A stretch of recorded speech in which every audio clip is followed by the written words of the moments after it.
السلام علیکم ویورز، امید کرتا ہوں آپ تو سب خوش ہوں گے، خیریت ہوں گے۔ آج کا جو میرا ٹاپک ہے وہ ہے موبائل کے 75 mg ٹیبلٹ۔ موبائل کے ٹیبلٹ کے بارے میں آپ کو بتاؤں گا کہ یہ ٹیبلٹ آپ کن کن علامات میں آپ استعمال کر سکتے ہیں اور اس کے بینیفٹس کیا ہیں، اس کے سائیڈ افیکٹ کیا ہیں، یہ سب آپ کو اس ویڈیو میں آپ کو بتاؤں گا۔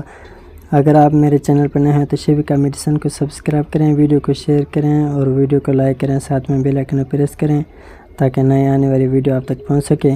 موبائل کے ٹیبلٹ کہ اگر فارمولے کی بات کی جائے تو ڈائکلوفینک پوٹاشیم اس کا فارمولہ ہے۔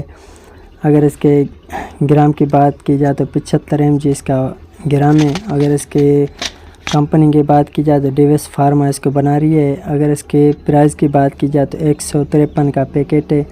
اب میں آپ کو اس کے فوائد بتاؤں کہ موبائل کے 75 میں جو فارمولہ ہے ڈائکلوفینک پوٹاشیم ہوتا ہے، ایک اینٹی انفلیمیٹری سوزش کو کم کرنے کے لیے یہ دوا اس کا استعمال عموماً درد، سوزش اور بخار کو کم کرنے کے لیے کی جاتی ہے۔ اس کے استعمالات میں شامل ہیں جوڑوں کا درد جیسے اسٹوآرتھرائٹس، گنٹھیا وغیرہ، پٹھوں کے درد، کمر کے درد، کندھوں کی درد یا چوٹ وغیرہ، دانت کا درد، سرجری کے بعد یا شدید درد، خواتین کی ماہواری کے درد کے لیے بھی آپ موبائل کے ٹیبلٹ استعمال کر سکتے ہیں، خاص طور پر ان خواتین میں جنہیں زیادہ درد ہوتا ہے، اس کے لیے بھی آپ موبائل کے ٹیبلٹ استعمال کر سکتے ہیں۔ یہ ٹیبلٹ عام طور پہ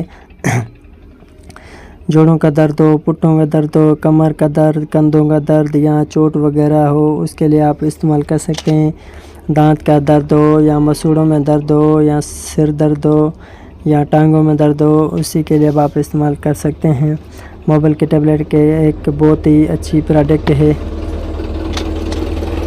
اب میں آپ کو موبائل ٹیبلٹ کے سائیڈ افیکٹ بتاؤں کہ موبائل ٹیبلٹ استعمال کرنے سے کیا سائیڈ افیکٹ سامنے آتے ہیں۔